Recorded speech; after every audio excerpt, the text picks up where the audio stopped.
Okay, and let's see, I'm going to try and mute people just so we don't have.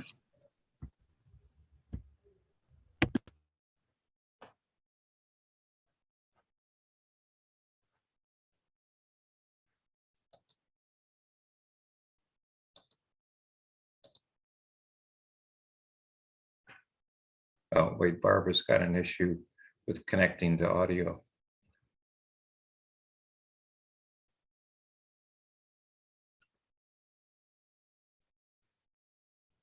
It looks like these little blue fingers going like this. Just waiting for Barbara to connect. She's got an audio issue.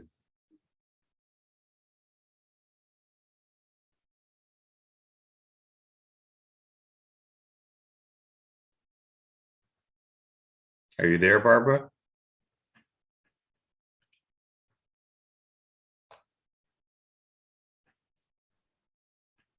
So I know you have to choose to connect to the audio when the Right. screen first comes up. Right. It looks like that might be the problem. Yeah, and there's no way for me to talk to her. Right, I got her phone number here. Hold on.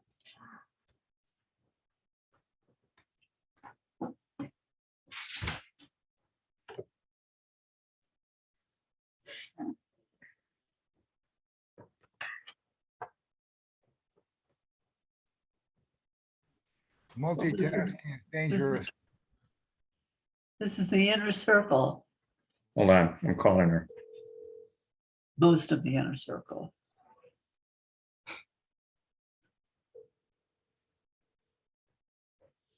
No, but there are regular people who pick it up later in the week. It's interesting. Yeah, Barbara, your audio isn't connecting. Oh, okay. It's the first thing you have to do when Zoom comes up, it asks you to connect with audio. Okay. I'm using Ralph's computer, so I'll try again. Oh, thank you for calling me and letting me know. Okay, I may leave early today. I had another procedure done, and quite frankly, this one fixed my hernias. okay, I'm kind of in bed. But Okay. I'm going to stay as long as I can because I want to. okay, Okay? okay. Bye-bye. We look Okay. forward to having you. Love you guys. Bye-bye. Bye-bye. Bye. She's just trying to get in now. She's using a different computer.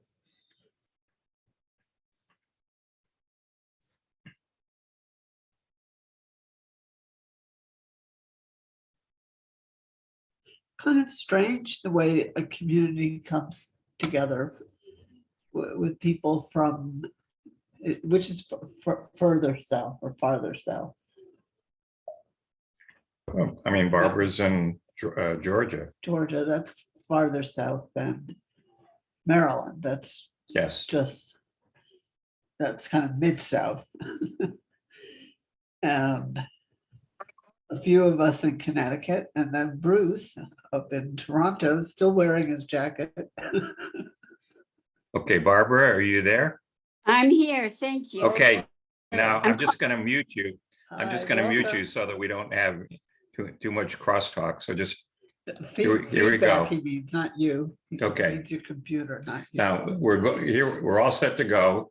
Recording's going. So Marjorie wanted to start off with some That's what Bart says. discussion on why are we doing all this on Jung, and why do we keep asking, why isn't Jung a Buddhist?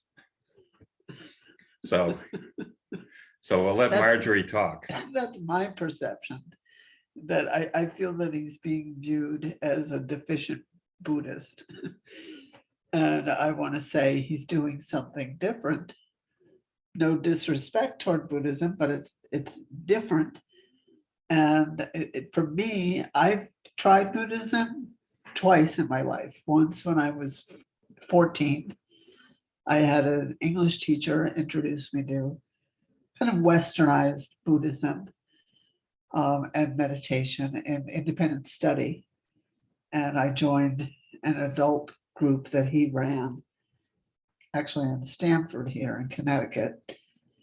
And we did meditation, we chanted Om, we did a lot of reading And this was independent study for me, so I had to do papers on Be Here Now was my first textbook.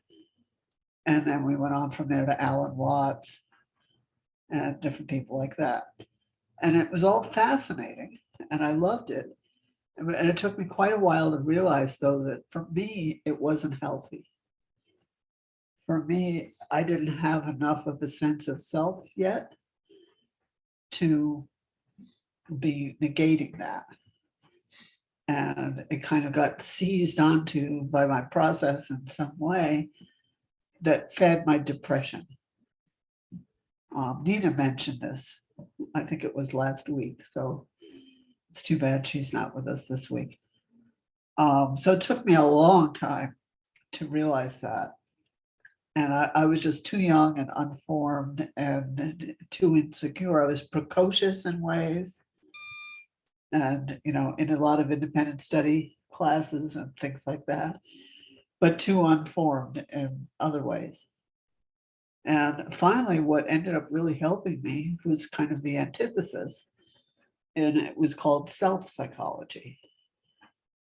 And it doesn't mean do it yourself, you know, self-psychology.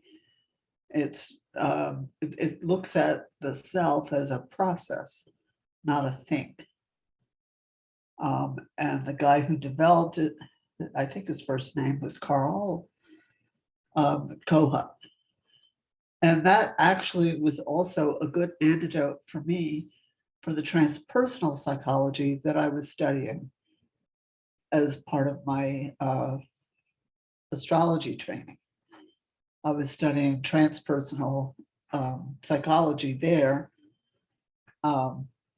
mostly Jung, but also somebody named Assagioli. And so there that's mostly transcendent, again, in a different way from an Eastern way. And that worked better for me, I want to say, ideologically or philosophically. But the thing that really helped me with my healing was working with the self-psychologist and getting grounded inside myself. And if I were going to use the image of a mandala, it's the symbol of the sun in astrology. There's the dot in the center, and then there's the circumference of the circle. And around that is the chart as well.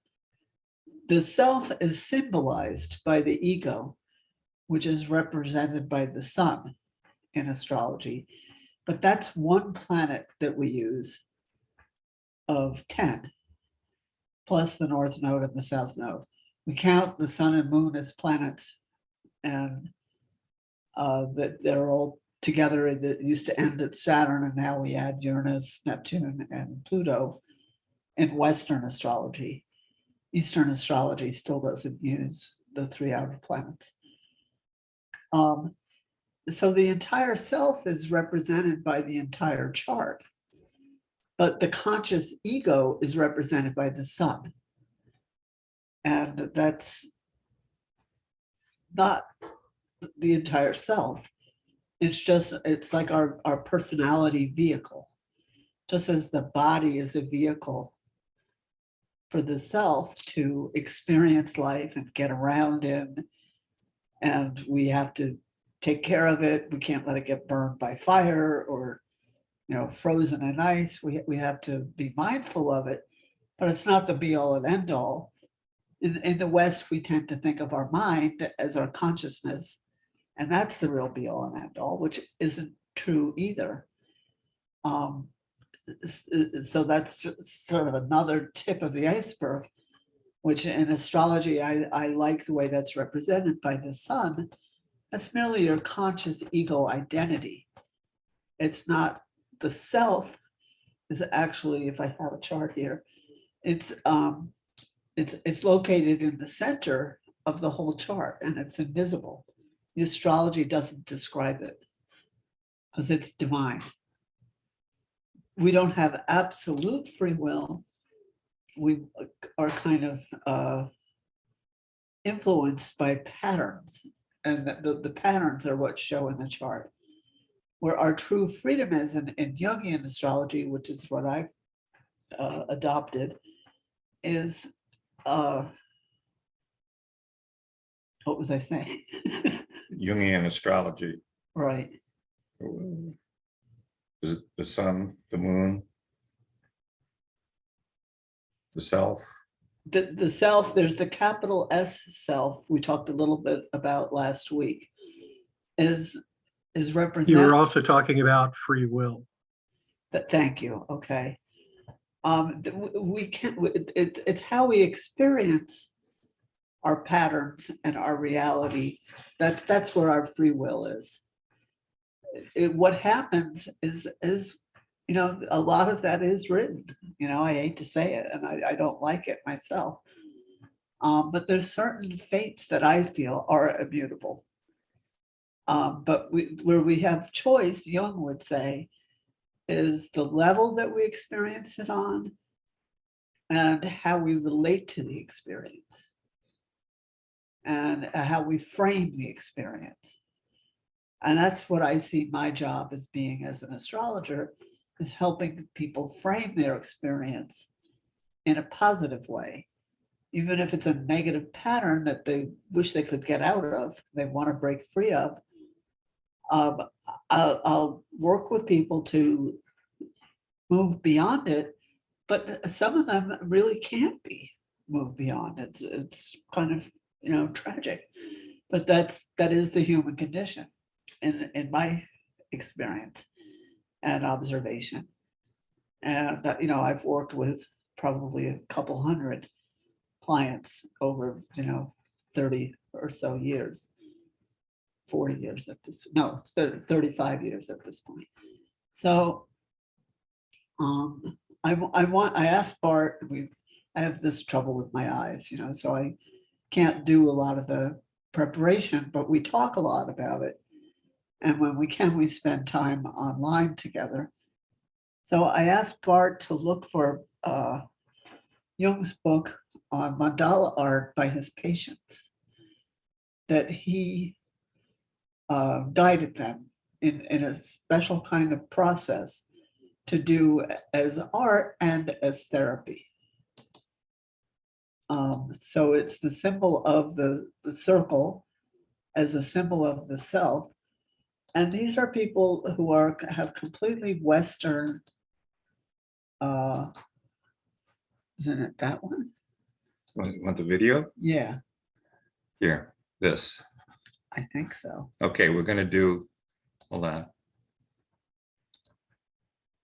We're gonna do a video. There's a wonderful book, and we don't have it. We couldn't get it this week. So we're gonna work on that. But what I feel has been missing in our presentation so far is Jung's incredible kindness and sensitivity and his connection to his clients.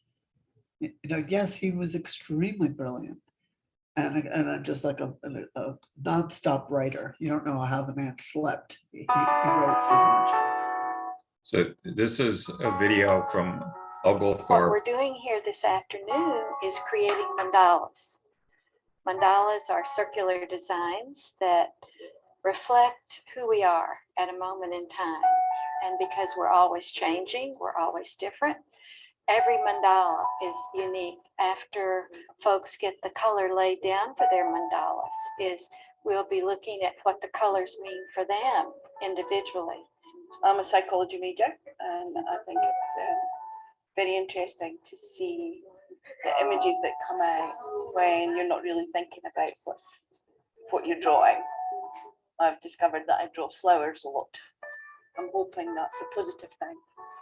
The artwork here is Carl Jung's patient's art. So it's like the result of his art therapy with his patients. It's a really unique form of therapy that's not very widely known or done, but he did his work with his patients like 60, 80 years ago. So this is like pretty classic stuff, and it's really cool to see that. really doing this in honor of this incredible exhibit here. See around us the mandalas of patients of Carl Jung, and I feel as if I'm in the presence of elders here. The people who created these mandalas just did it with such care and dedication to their own inner process. The creative side of it is really appealing to my English major because I like the literature side more than the rhetoric side. So it's kind of inspiring to write about them. I have time between classes, or I just feel like relaxing. I'll come up here, and it's a nice and quiet environment to just think.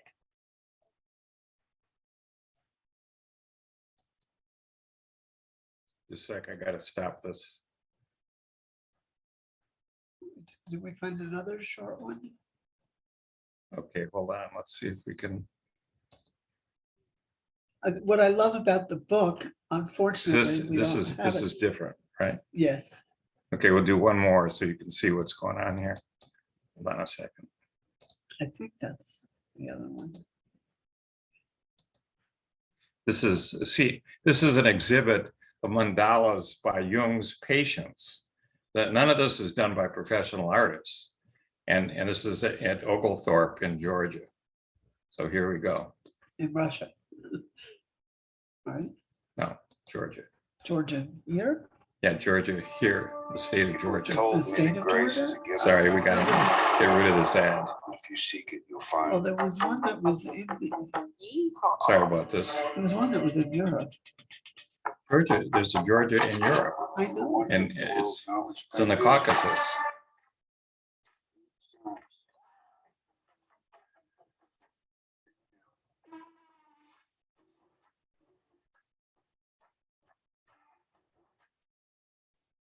Circles, one of the oldest shapes Okay, known this is to just kind of a mankind. blurb, but- Prehistoric man performed rituals in circular Stonehenge. Buddhists used circular mandalas to meditate, and Swiss psychoanalyst Carl Jung used them to heal lost souls. But the paintings created as part of Jung's therapy had never seen the light of day until now. 40 works of art created by the patients of Swiss psychoanalyst Carl Jung are on display for the first time ever. In the 1920s and 1930s, Jung used mandala painting as therapy. The result? Incredible works of art born of inner turmoil. Think of mandalas as your personal diary, only done in pictures, not in words. Okay, it's Georgia. The director of a small art museum in Atlanta first saw them 20 years ago, locked away in the Carl Jung Institute in Switzerland. Lloyd Nick was hooked. These are not artists, and I was absolutely amazed at the quality, and this had to be shared. I thought that this was a golden treasure that needed to be shared with the world. So Nick asked to show them at Oglethorpe University's museum. The institute turned down his offer out of concern for patient privacy. But 20 years later, Nick got his wish. The Jung Institute archivist Vicente de Moura says they decided sharing the mandalas could help others. Imagine that you are walking inside this one. Or you can concentrate, for instance, in the color and realize how it affects you. So the key point for me when we are looking at such images is, how does it affect you? What kind of experience it brings to you? De Moura says this patient suffered from anxiety, but the painstaking process of embroidering mandalas helped her find a way to cope with it. The function of the mandala for this woman was to bring her inside herself, to concentrate in this inner world and find some balance. De Moura says this patient was struggling with depression when she first saw Jung. She felt herself completely blocked and without possibilities to move. And then something changed. She had something in her mind after interpretation from Jung. And this comment of Jung gave her the fantasy that she was being liberated.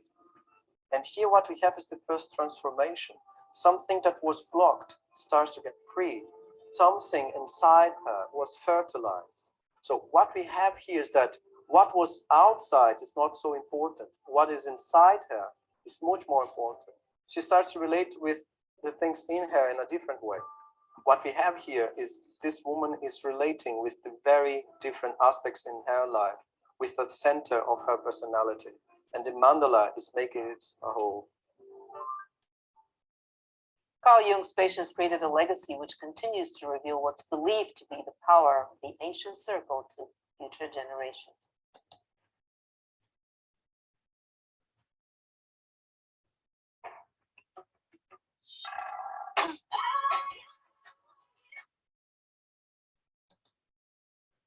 So again, just we touched on this before, but Jung kept astrological charts of all of his clients, and he tried everything. So mandalas weren't the only thing.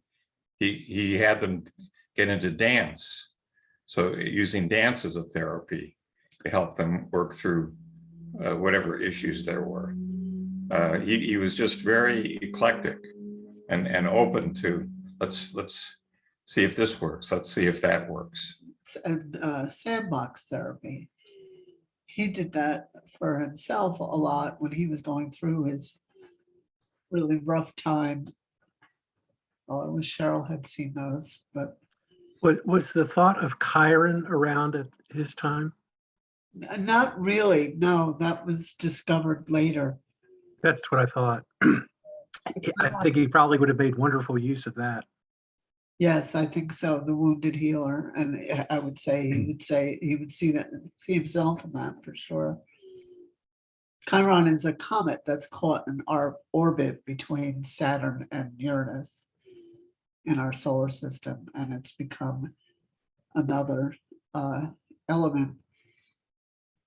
And one of the archetypes associated with it is the wounded healer.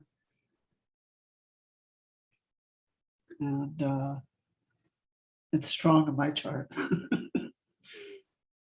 And It's strong in my chart too. That's probably why I know about it.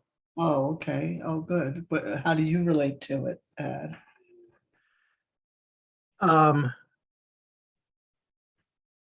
I just know that there's certain circumstances where I recognize how I'm feeling and I go, okay, there's a trigger here going on, and it's just a lesson for me to learn a better response. That's kind of, it's, to me, the wounded healer is a call on me to respond better to something that's happening. I don't know if that makes sense to you or not, but Yeah, I think that's beautiful. What else did you want to cover? Well, I just wanted to say that I guess I feel this strong desire to point out that it's a different spirituality, I feel, that he developed really for the West.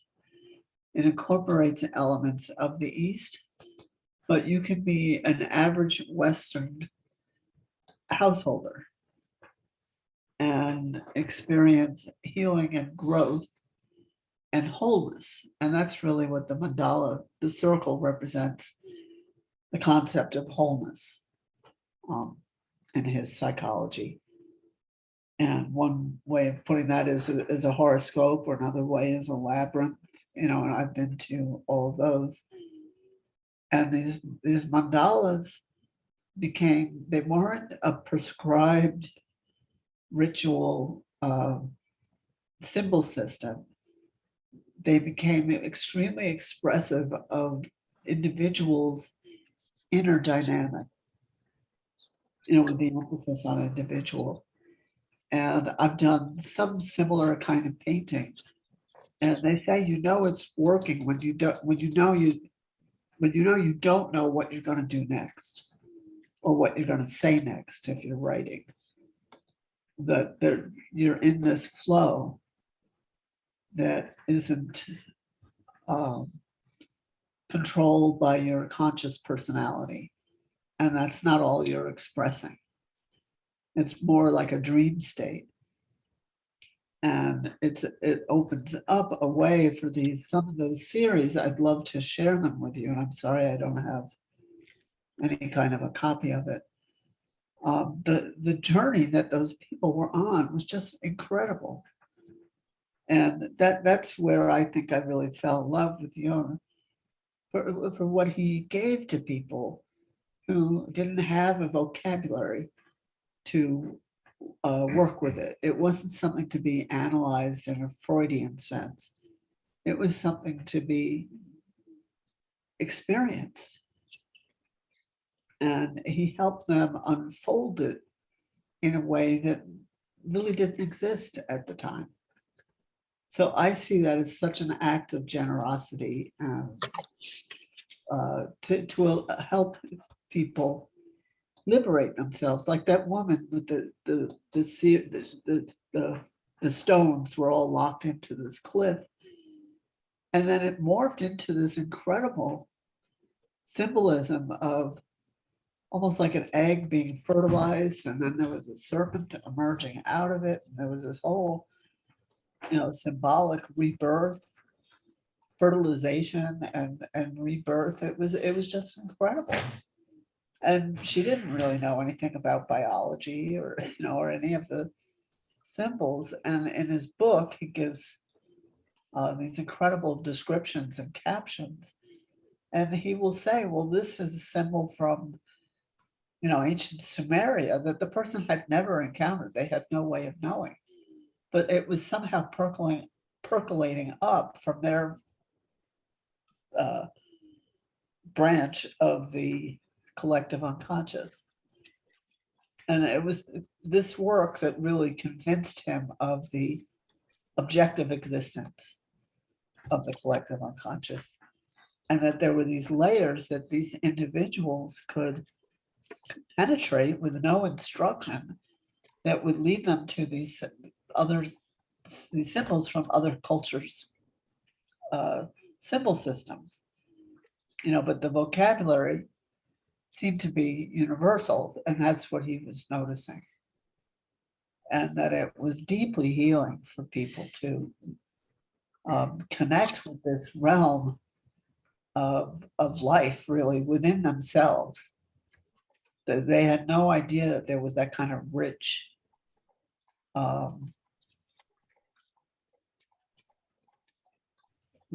aliveness, fertility inside them. And so that's what I feel we haven't really been putting across, and how caring and healing this work was for people who were often very lost and depressed and alienated. And he really helped bring people in touch with that part of ourselves, I think, particularly in the West, that's cut off when we don't have a good connection with our religious sense. Most of us have lost that connection with our traditional. And when somebody came to him for analysis, the first thing he would suggest is to go back to the religion that they grew up in, whatever it was. And then if they felt that they absolutely couldn't do that, or if they tried and they couldn't do it, he'd say, okay, very well, then we'll do the analysis. But that was, but then it was, the idea was to really help people find their own religious sense, their own deep religious sense within themselves that isn't dictated by dogma or anything external. And I just have felt that we haven't been really touching that in the past few weeks, and that's what I feel was unique about him and what he really brought to humanity. So thank you for listening. Okay. So I've just gone back to our slides here that we touched on these things before, the notion of the archetype that Jung found with his patients again and again, had different sorts of archetypes which evolved over time. And the images and universal symbols that went with them. That's why I spend so much time on fairy tales, for example. There's incredible imagery in fairy tales. And then just this notion of a complex, the repressed organization of images and experience that governs the perception and behavior. So, which led him to this notion of ego, which I think in part is, he looked to Freud as the one who raised this first of all, or popularized it more than anybody else. Where you do have your sense of identity and your notion of existence, that you somehow you think there's a little person behind the eyeballs that's looking out at everything. But on the other hand, what goes with this is this collective unconscious, which is experienced by everyone, no matter what time, place, culture, you name it. And then this led him into this notion of anima. He always liked to pair things, anima and animus, the female and the male side of things that were there in everyone to some extent. Some had it more balanced, less balanced, and so it goes. And then the notion of self, which really governed this individuation process, which again evolved. And he used mandalas to really clarify what's going on. That's where the patients got involved in the process of fulfillment of each individual, which he called individuation. So neither the conscious nor the unconscious position is really there. You have to balance them against one another. And then this led him off to dealing with Pauli on this notion of synchronicity, which we'll come to later. So he was the person that came up with these terms of introvert and extrovert. I think it's very useful how Jung always looked for opposites here, because then you could contrast things. If you just had one thing, it's very difficult to say anything, but he always looked for pairing these things up. And so then you can contrast what this extreme is versus that extreme, and actually advance and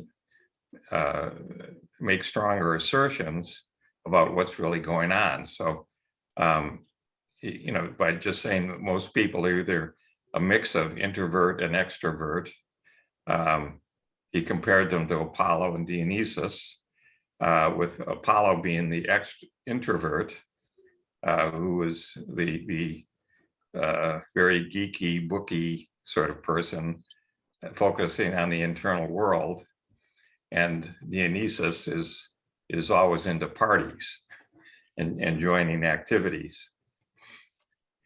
And so the extrovert could actually lose themselves by just pursuing party after party, and miss the fact that they should stop for a second, step back and reflect and be more introverted.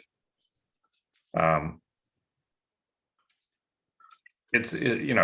think it's something useful that most people, when they interact with other people, they adopt this sort of view, or you're an extrovert, you're an introvert, and so it goes. So the notion of persona, which is what Jung put into his theory, is not necessarily linked to any particular theory of social structure. It's just a consciously created personality or identity that comes out of all this, and it evolves over time. In Latin, it means both personality, and it also means the masks that the actors in plays wore. So they're expressive of the individual roles that they're playing, but you could switch masks. You could be someone else, different persona. In astrology, it's considered to be the ascendant, not just your rising sign, but the rising degree, and any planets that you have there is considered to be the persona. And the sun is more of the conscious ego, and then the descendant is the back of your head, which often shows up in your partner in your life, rather than most people are conscious that they're projecting a persona, and that's the ascendant. And the midheaven is just the plane, question mark. Well, that's that's a counterpart to the ascendant. That's sort of like the direction of your life, in terms of purpose and outer calling. For most people, it's their career, but not necessarily. You might have a day job. You know, you may work as a waitress, but be an actor, and that would be more of your midheaven calling. But it's a kind of public expression of yourself that's more collective than personal. Does that make sense? Yes, thank you. And here, this notion of a collective unconscious, or the community around you, and then you as an individual consciousness, how you balance or interact with those things is what the persona is bringing out. So, you know, he likes this notion of mask, because you can switch masks. So I'm this persona here, and I'm that persona there. You know, I'm a parent, I'm a worker in a business, I'm a little league baseball coach. These are all different masks that you could be wearing, Or roles, roles that you would play. right? And so then you want to end up regaining yourself, you know, realizing that these masks are really deceptive covers, and the real power of these unconscious impulses is what's underneath everything. You have to go balance what you're doing against that. For most of us, the persona is the face that we present to please the world.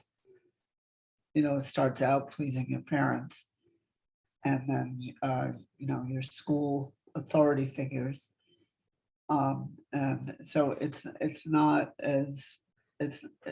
not really genuine usually. The more conscious it is, the more that's okay.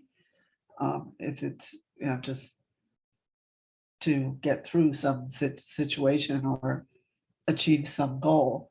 But for some people, it becomes very unconscious and very imprisoning, very constricting.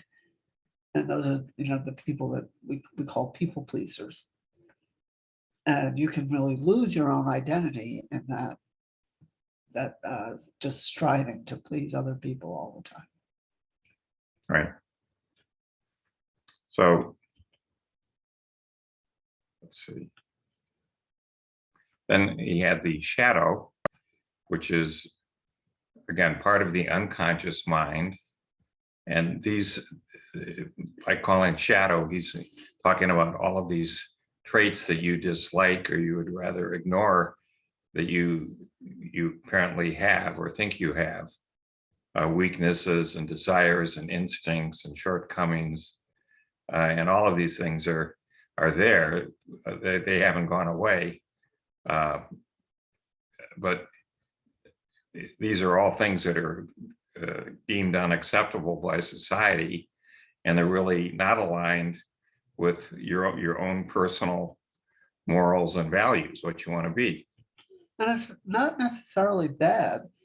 It's just not conscious, and it's just not what you choose to identify with.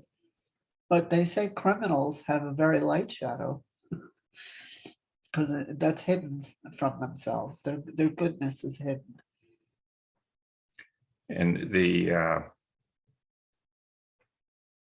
an individual can become really shallow and preoccupied with pleasing others, preoccupied with the opinions that others hold. And, Right. this is, this is not necessarily a good thing. But the qualities that an individual may hate in another person might be present in that person. Just you don't want to see them. And so to grow as an individual, both the persona and the shadow have to be balanced, was Jung's view. And the shadow for many of his patients appeared in dreams or visions, many times being some sort of exotic figure. So it's all there. It hasn't gone away. Now,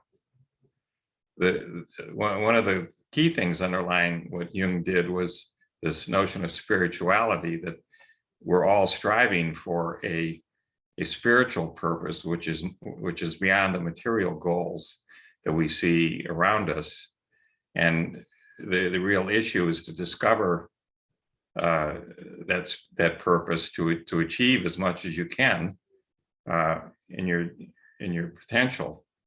And this he got from all of the other faiths that he looked at: Christianity, Hinduism, Buddhism, Gnosticism, Taoism, and so forth.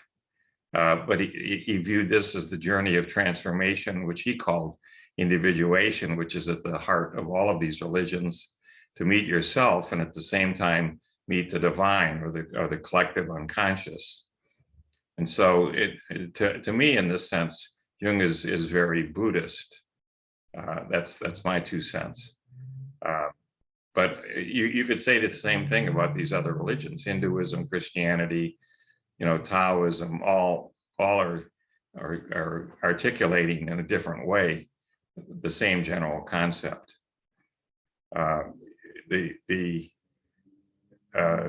Jung was very much a pantheist. So the spiritual experience was really essential, and that's what he tried to get across for his patients. And I think here he took, he simply looked at what was happening in the West with the Renaissance and the Enlightenment, where they were displacing spirituality, where they were leaving it and moving into much more materialistic things. And he felt that long term that this was going to lead to a really imbalance in individuals and in society as a whole that had to be dealt with. And the rationalism, Right? It's just so sterile. Yeah, you run into people that are very much into science, and they say, well, there is no God, and yet you have someone like Newton who was highly spiritual, and he when he discovered his laws of gravity, he said this is the work of God. That it's amazing that he's created this order, or she. So Jung was very different in this regard, especially compared to Freud. And he carried this over, as we saw before, into Alcoholics Anonymous, where he treated someone who was suffering from chronic alcoholism, and really the person was never getting anywhere. And so Jung told him that the only way he's going to break out of his alcoholism is to have a spiritual experience. And this, in fact, is what the person did. And this ended up leading to the creation of what is now called Alcoholics Anonymous. And a spiritual component to that, of their 12-step program, is very much in evidence. There was also He told them it will never work unless there's some concept of the divine. You don't have to call it God. You don't have to, define it. It doesn't have to be Christian. It doesn't have to be, Jewish, or, it doesn't have to be a pantheon, but there has to be some concept of the divine. And that's where they came up with the expression higher power. Right. Right. So, I mean, when we lived in northern New Jersey, there was a monastery nearby, Morristown, New Jersey, that was there for alcoholic priests. They simply got into the communion wine, and after a while, they were just gone. And these are priests. So, this is the issue here of trying to balance this conscious and unconscious to have you break out of this spiral of alcoholism, or similarly with drugs, trying to get over drugs. You're going to need something like this. But the most impressive thing to me was this notion of this collective unconscious, which was just shared among everyone. And it has all of these universal symbols that you could see pieces of this in all the different religions he dealt with. And he just felt that this really underpins and surrounds this unconscious mind, and that this is really what you want to link up with. This is something that's greater than you. And he had a lot of his clients who lived out the symbols that they came up with, and they attached meanings to them through their own personal experiences in life, and getting the patient to understand the relationship that they had to this collective unconscious was really a large part of his practice. Want to add anything? Well, just that it could be that one thing I liked about his work contrasted with Freud's is he moved out of this medical model, so that everything wasn't, a pathology, and then there's some imaginary notion of being healthy. He didn't juxtapose those two things. He was into polarities, but he talked about wholeness. So it wasn't about fixing things. It wasn't about fixing broken parts of yourself. It was about incorporating split off parts of yourself and becoming whole. And that's what I liked so much about his work. And that there's a lot of pathways to this that are shown in every culture and every religion. And it doesn't have to be psychotherapeutic. It's wholeness. It's making art. It's exploring your own inner, beyond your personal. You can go inside for the transcendent as well as the outside, and the divine dwells within as well as without.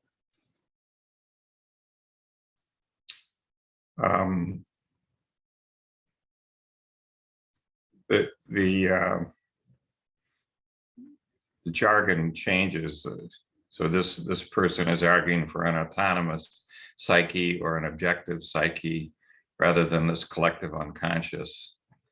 I don't know. I personally like collective unconscious, and other people attack it for their own reasons, but it appears, just because it's so universal, it's hard to imagine that this isn't really the case, that Jung really wasn't onto something, and it shows up in these other disciplines, not simply psychology, but neuroscience and anthropology.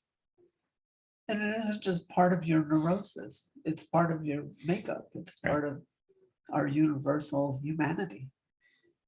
One thing that I think Jung did as well which is, and I may be off on this, but for me it's overlooked, is that part of his process is not only getting self to look at a higher value, but to connect self with others. And even in the Mandela process, by getting one to create a mandala and then say, and I do this for others, and we should share mandalas, he's actually connecting one individual to others that have faced similar self-oriented issues. So it's self, it's connection to other people, and then it's a higher value that connects, that kind of is the umbrella overall. Just one way that I look at things. Yeah. Oh, I think that's a very nice point. Yeah. Yeah. And because I think when we identify as, neurotic, that is very isolating. And I think he brings us back into this universal, the family of man or humanity in a nice way. So that would be my layer on top of what you just said, which I really appreciate, Ed. Jung had this hang up on the one hand, he started believing in paranormal, and then he was having trouble finding evidence. But, here he is as a doctor, and I've interacted with a number of doctors, especially that are surgeons. And if you push them and they've been a surgeon long enough, they pretty much all have a story about how there was a patient they were operating on. The patient flatlined, they went crazy and were able to bring the person back to life. And then the patient in recovery says, well, I was actually floating up on the ceiling, looking down as you were working on me. And then I knew it wasn't time. And when you got done, then I came back. So it's interesting that Jung missed this. And you could say, well, that's really not any evidence of paranormal, but I would ask you, what in the world was going on there? I think So- he would say it was normal. It's natural. Right. So here he was using these ideas that are what he called paranormal to come up with these meaningful connections that he called synchronicity, which had no apparent causal link. And he had difficulty getting beyond this. But he did look at the I Ching, and he felt that was a way that would expose how synchronicity worked, but he never really had the right model that I think we have with our 26-dimensional universe. But that's what I argue for. Well, We'll come back to it. I ended up being extremely frustrated with Jung at one point because I just didn't. One thing I didn't understand was he worked for like 50 years, and he changed his mind over the years. Different books say different things, and it's not that he was necessarily just inconsistent. It was that his view was evolving, and so it's important to look at these things in chronological order. But he wasn't clear about synchronicity. And since we've done this work last year and looking at his work with the physicist Wolfgang Pauli, I'm not convinced anymore that it is acausal or non-causal. I think it's causal, but he didn't have the right model of how the world works. He had what he had, and that was why Pauli approached him in the first place. Pauli said, we don't have words to describe what we're seeing. Can you help me out? This is, how can we have a particle and a wave be different sides of the same thing? And what in the world is going on here? But that was 100 years ago. So I would argue we've advanced since then. I think causality can be a lot more complex than we normally think of it. And synchronicity isn't a causal connection in a simplistic linear sense, but in some nonlinear way, there is a cause, which we don't know what it is necessarily, but it's a connection. That's really what it is. Right. The thing that was interesting was, even though he'd been interacting with Pauli and so forth, he started to focus on alchemy, and that he looked at the symbols that were there and felt that there was a relationship between them and his psychoanalytic process, and that the alchemical process was the transformation of the impure soul, which you could call lead, to the more perfected soul, which you could call gold. And it was a metaphor for this individuation process.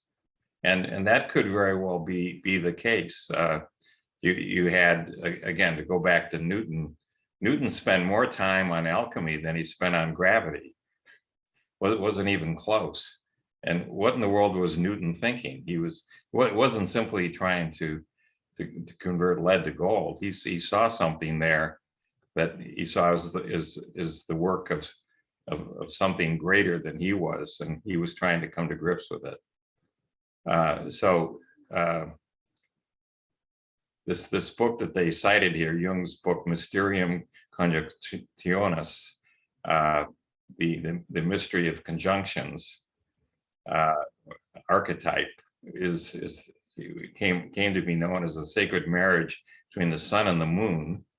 And Jung argued that the stages of the alchemist, the blackening, the whitening, the reddening, the yellowing of these substances could be taken as symbolic of individuation, which is interesting. It could be that he's seen things evolve and leading to this sort of personal growth. So, but it's also, this alchemy, just an example of how he was just interested in everything and asking, how can I use this as a tool to try and heal people that have come to me for help? And what did the ancients know that we've lost? Right. I think that was a constant question on his mind. Right. He was very big, as we saw, into art with his Red Book and everything that he put in there, and the artwork in there, and that he felt that this, drawing these mandalas, that this would help people to heal, and he also dealt with these dreams and having them draw pictures of what they dreamed as well, and he incorporated dance for a period of time, again, as a type of a therapy, getting people to express themselves physically this way. So the dance side of things actually was way back in the middle of World War I, and no one knew about it, and it was just rediscovered, and then other people who were dealing with, for example, Martha Graham and Mary Wigman, they started, setting up a dance movement therapy in the United States. But Jung was right there, arguing this is something that's a really useful tool that'll help people to heal themselves. So Jung had these other legacies. So I think most of us have seen this Myers-Briggs type indicator. That was apparently due to Jung, and his influence on popular psychology, or the psychologization of religion and New Age movement. No one disputes. He's had a huge impact on all kinds of groups all over the place. His legacy is, you find his footprints wherever you turn. One of the key things was these stages in the evolution of consciousness. So he has this creation myth, then the hero myth, and the transformation myth. And out of these, they're different things that people come up with for each of these, but those are the stages in which the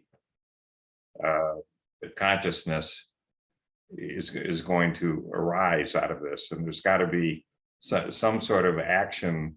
Something happens here where you, for example, slay the mother or slay the father, and that leads to this transformation that you come out of all this with realizing who you really are.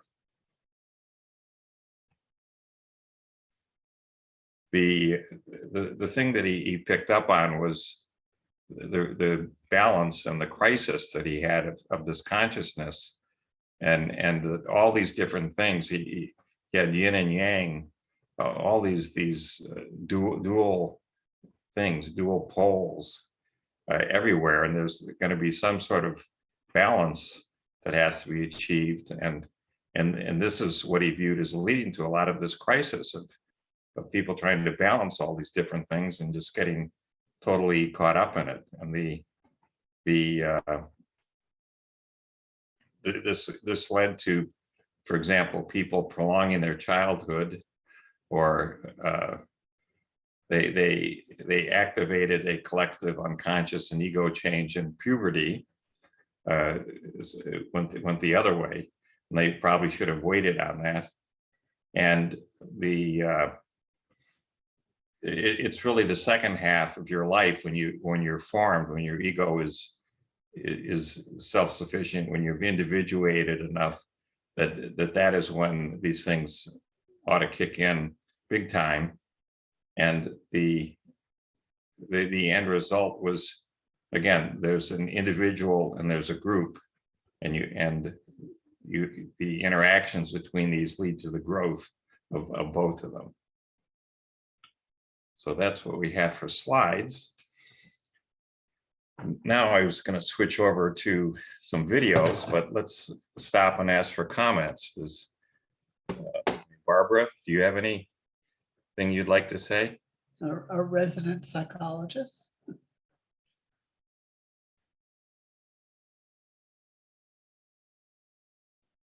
We might have lost her. Maybe we put her to sleep. Yeah. Let's get out of this. Okay, here we go. Can you hear me? Yeah, we can hear you. Yeah. I think one of the beauties of Jung and his theory and his thinking is he, to me, is really kind of the beginning of so many things. I mean, there's hardly any therapy that I can throw, one of those little balls, that have the sticky stuff and you throw it against the target. I can't think of almost any therapy that if you don't throw that ball, it doesn't hit some of his thinking in some way. Play therapy, sound therapy, theater therapy, and I've seen dance therapy. I mean, there's just so many things. And I've always thought that he was maybe not underrated, but not studied so much as I thought he deserved out of the psychodynamic field, because we have so many fields now that we kind of division psychology off into. And I took a close look at a lot of things that I thought I needed to look at. And then I realized that one of the things that I thought was so monumental in Jung is he not only looked at the inner world, but he looked at it in relationship to the outer world. I think he very first person that really understood the concept of spheres of influence. And I think Ad said something last week that struck me. And Ad, I apologize because I can't remember exactly what it was, but in a way you touched on spheres of influence. We are all these things, but we're all those things not in isolation. And I think that Jung really changed the psychodynamic way Freud looked at things, because he considered that individuation process was really a great deal of finding yourself in the way you fit to the rest of the world, your place in humanity. I think it's brilliant. One of the things we haven't really done here, if you go read what Jung wrote, the first thing that strikes me immediately is this is an incredible intellect. You're dealing with someone who thinks very deeply and very broadly at the same time, and you know, that's the sign of who he was, and that doesn't come across in any of the stuff we've talked about so far. But it's you know, it's probably scared off a lot of people because he was so good at so many things, and raised issues that people just never thought about before. Well, I think I think from early on in maybe last year's class, I think you guys talked about how he got into Eastern philosophy, Eastern mystics, Eastern religion, and he delved into it deeply. And so I sensed from that and all the things that, he was an intellectual giant, and he experimented on himself first, it seemed. And I think he brings out also, or makes me think that what he's brought here is so profound, but we're looking on a too small of a timeline to fully maybe appreciate what he's given us. In that, we tend to look in timelines in our own mortality. And, the universe is so much, older and bigger, and, all those things that I think he's tapped into some of those bigger timelines that we can't see as, just regular humans that aren't really accessing some of these other senses that we have. Sure. So possibly with the exception of behaviorism, we will reconnect with Jung and rediscover him as time goes on, especially with his I forgot what I was going to say, especially as his thoughts come on to be connected with the political sphere. I was reading an article, and I don't really know the profile itself. It's called MIDC, that addressed something last week about if we thought that Jung would be able to kind of help fix Putin, in just a silly way of saying that. And with kind of the discovery of the personality differences that Jung did, the personality inventories, we can now look at the political side of personality. And John Hopkins just did this study a while back, I think it was 2 years ago or something, called the MIDC profile. And I really don't know what that is, but I think it's very much like the Myers-Briggs inventory for personality, but it looks at personality in conjunction with political. And it was really interesting to me because it wasn't unexpected, but he came up really high in the dominant controlling scale, which was high measure of aggression and hostility, ambitious, self-serving, risk-taking, distrustful, and suspicious. But with these scales that have been developed, you can quantify things now. You can really say, this is what I'm looking at. And I think Jung was a forerunner in that. Very well said. Yes, excellent. Thank you, Barbara. Thank you. One word or phrase I learned in school was that yoga psychology isn't about abnormal psychology. He's talking about normal psychology. Mm-hmm. So he's not seeing everything in terms of this neurosis or that neurosis or this psychosis or this complex. He's seeing it in universal terms, but that this is how we can evolve. This is how we can grow in it. And this is how we can be happier and more whole and just live a richer life that's less alienated and fractured, that we can bring different things together. And I like the way he just sees it as an ongoing process of exploration and expression and growth. It's not about going to get fixed. Yeah, I agree. And I think that he's very hopeful. And, Yes. and a lot, and some psychologists, their theories aren't quite as hopeful, but his is very hopeful. And it's like you say, ongoing across generations. It sometimes people who are, you know, in psychological distress, especially depressives, one of the things that kind of hurt them is the feeling of aloneness. I mean, when you look at Jung, there's no way you can really think about being totally alone. I don't think, if that makes sense. I was just going to contrast it with, again, with in Buddhism, where the Buddha was arguing for finding the path to deal with all of the suffering that was there.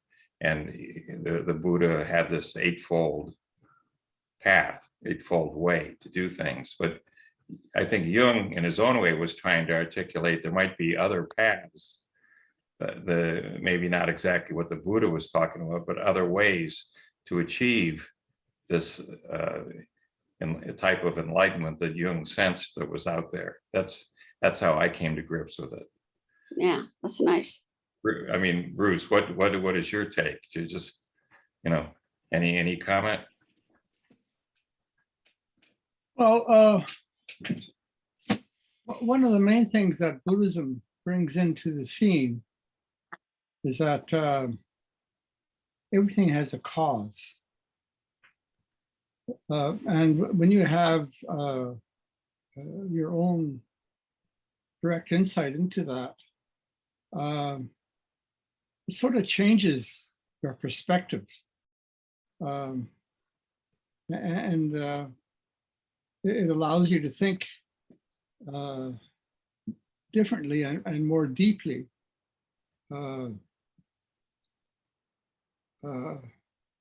about what, in a sense, the underlying reality really is. The main thing that, in the sense that Jung is not talking about, is the unfoldment of awareness, right, directly from your own reality and mind. Because when you start experiencing where things are transforming, you're actually realizing that you can transcend your difficult experiences earlier in life by understanding the fundamental causes and the dynamics behind it. And that's a whole different level of understanding and seeing. A lot of the things that seems to be talking about are trying to explain from an outer perspective what's going on, which is basically mostly concepts. Whereas if you do it from inner awareness, you actually have a direct perception into actually how it really works. And anyway, different perspective. Yeah, oh, that's great. Thank you. Okay, we're going to go to just do a couple of videos here to just reinforce this stuff. So just bear with me. We have to go off to share screen. We're going to go here. And we'll just do a little review reinforcement of this stuff. These are all available on our website. This is our website. That's aleph-talks.com.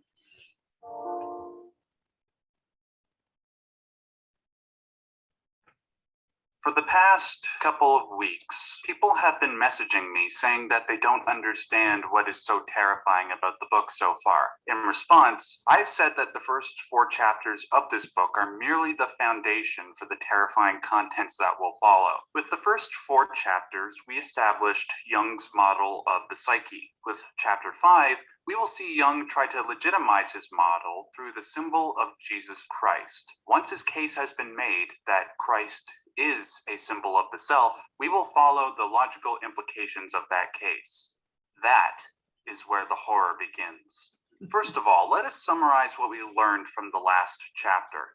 In Jung's mind, the self is the state of being that all humans strive for, that apex of perfection, of completeness.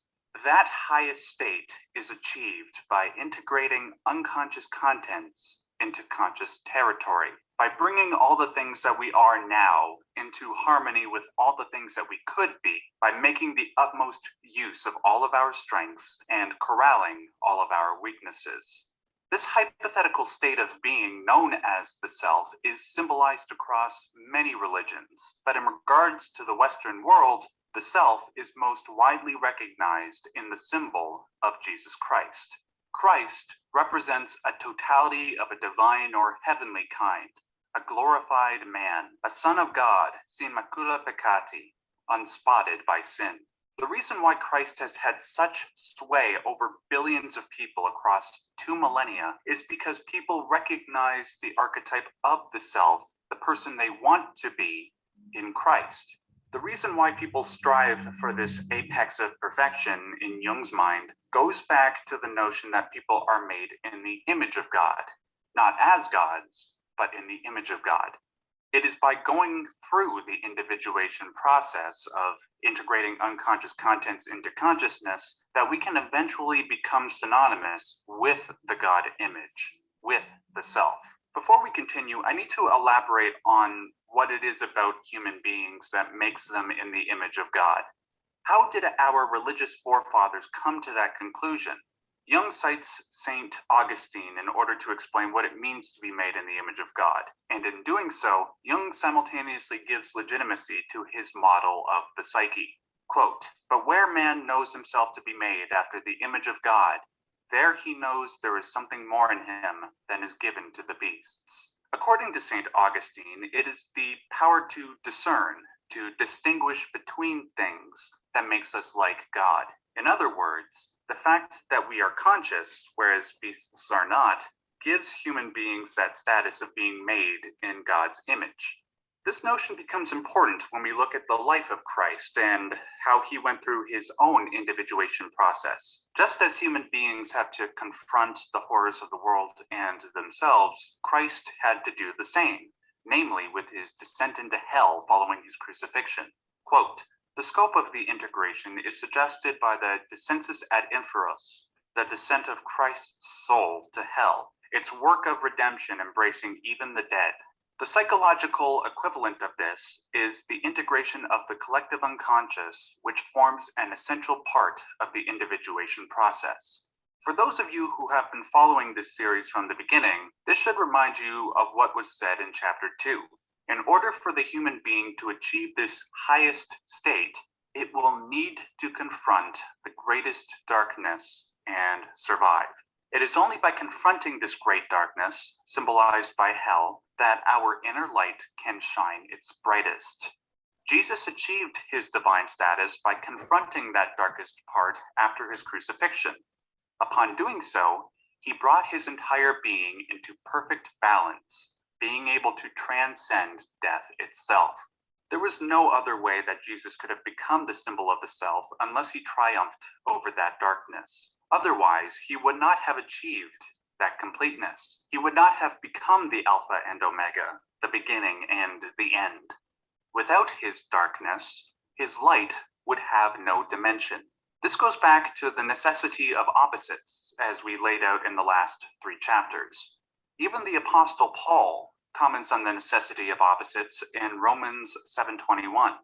"I find then a law that when I would do good, evil is present within me." Now that we have laid out Jung's hypothesis that Christ symbolizes that perfect union of opposites, and that humans are striving to emulate that perfection through the individuation process, we can now list the various pieces of evidence that support Jung's thesis. First of all, the idea that the union of opposites is a transcendental divine concept isn't actually unique to Christianity. This concept has been symbolized by the likes of the Ouroboros, which you all know as the snake eating its tail. It is the state of being that supposedly existed at the beginning of time, before anything existed. This state is paradoxical, unable to be perceived by human minds. Yet it is the very notion that it is a paradox that makes it transcendental. The union of consciousness and unconsciousness, known as the Jungian self, is also paradoxical, also transcendental. What would you be like, feel like, when you reached the apex known as the Jungian self? You can't know. It's a transcendent, impossible concept that is so impossible that supposedly only one person has ever achieved it. Nonetheless, despite this impossibility, we strive towards it, because it is only through the concept of the self that we can reach that eternal state of perfection. To quote John 14:6, "No one comes to the Father except through me." Now, if this paradox has been symbolized by the likes of the Ouroboros in the past, how was this paradox symbolized in regards to Christ? Well, get ready to have your mind melt. According to Jung, this paradox was symbolized with the cross. In chapter 5, Jung uses two diagrams of a cross to describe both the dogmatic figure of Christ as well as his psychological conception of the self. As a historical figure, Christ is both unique and unitemporal in the sense that he was a man. However, he was also universal and eternal, being that he was the Son of God. In the second diagram, Christ is symbolized as the union of good and evil, as well as the material and spiritual worlds. Both diagrams symbolize the perfect union of opposites. Now, obviously, the question that arises in our mind is why these cross diagrams work so harmoniously with the fact that Christ was crucified on a cross. Moreover, why was Christ crucified between two thieves, one who was repentant and one who was not? Another pair of opposites. Jung would likely suggest that this is an example of another one of his theories commonly known as synchronicity. This concept will be discussed more in chapters 6 and 7. If you'd like to learn more about it now, however, feel free to watch the first 5 minutes of my video titled Silent Hill Mythology, the Multiple Dimension Theory. Now, as I stated at the beginning of this video, we would discuss the terrifying elements of chapter 5 after we have established that Christ is a symbol of the self. These terrifying elements would be the logical implications that come from Christ being a symbol of the self. So what are those terrifying elements? Well, if Christ is a perfect union of opposites, and opposites must exist in order to give each other dimension, what logically follows is that Christ must have his opposite.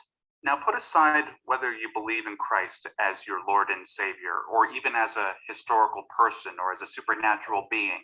I ask you solely to focus on Christ as a symbol of the self.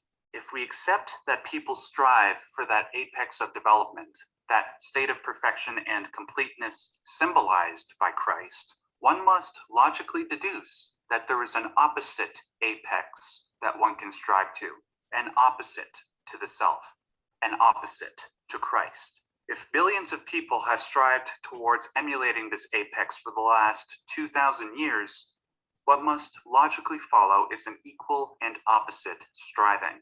That opposite is symbolized and anticipated in the symbol of the Antichrist.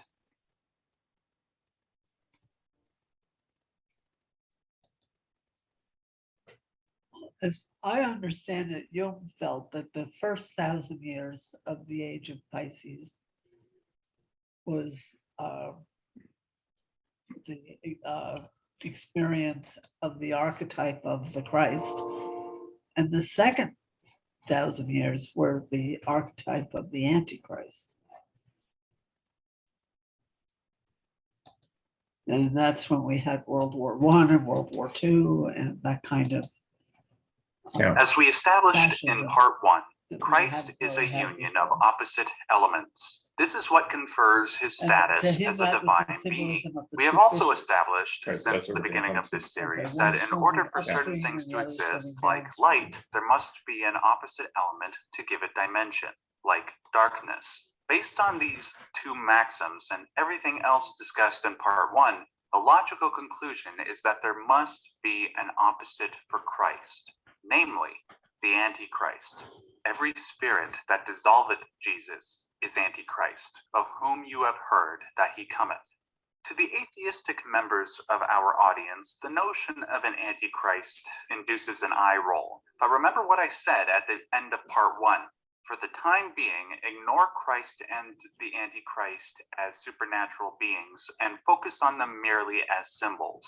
If opposites are a precondition to existence, and the past 2 millennia have been defined by worship of Christ, at least in the Western world, is it irrational to deduce that there will inevitably be an opposite to the self, an opposite symbol that will be worshipped?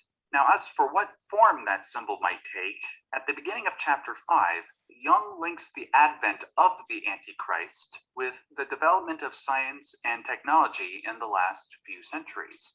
Note that this isn't a condemnation of science and technology, by the way. It is self-evident that science and technology have produced wonders for our civilization. However, despite this positive element, there has to also be a negative element, an opposite element. Namely, that science and technology have demonstrated a capacity to challenge religious doctrine. While some secularists and atheists might deem this dissolving of religion as a triumph, there are others that foresaw what would happen when the moral systems that sustained Western civilization, for better and for worse, came crashing down. One such person was Friedrich Nietzsche. Some mistake his famous proclamation of God being dead as being positive. But to quote Jordan Peterson, Nietzsche thought all hell would break loose on account of God's death. Like I just said, even though there is a positive element to science and technology, like with everything, there is also a negative element. The negative element, according to Jung, was that it doesn't necessarily offer a coherent moral system. Now, some might argue that it could, and that's fine, but that argument is not the focus of this series, and that would take up too much time. Anyways, given the fact that science and technology had so effectively challenged religious doctrine from the end of the 18th century to the end of the 19th century, the loss of religion would be the inevitable outcome, that loss of a higher state to aspire to. There is a problem here because if people lose the symbol that they have tried to emulate for thousands of years, the symbol their culture was predicated on, that would have drastic psychological consequences. In the mind of Nietzsche, as well as Jung, there would be 2 consequences to the loss of that symbol of the self. 1, the advent of nihilism, and 2, the advent of totalitarianism. The former denotes a worship of nothing, and the latter denotes a worship of the state. As we saw in the 20th century, worship of the state in regards to Nazi Germany, the Soviet Union, Maoist China, Pol Pot's Cambodia, and many others resulted in hundreds of millions of painful deaths. If that doesn't sound like a good alternative, nihilism isn't much better.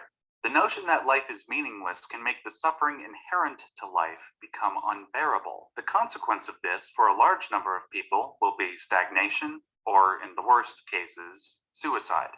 To Jung, the anti-Christian sentiment symbolized by science and technology had its benefit, but also has its deficit.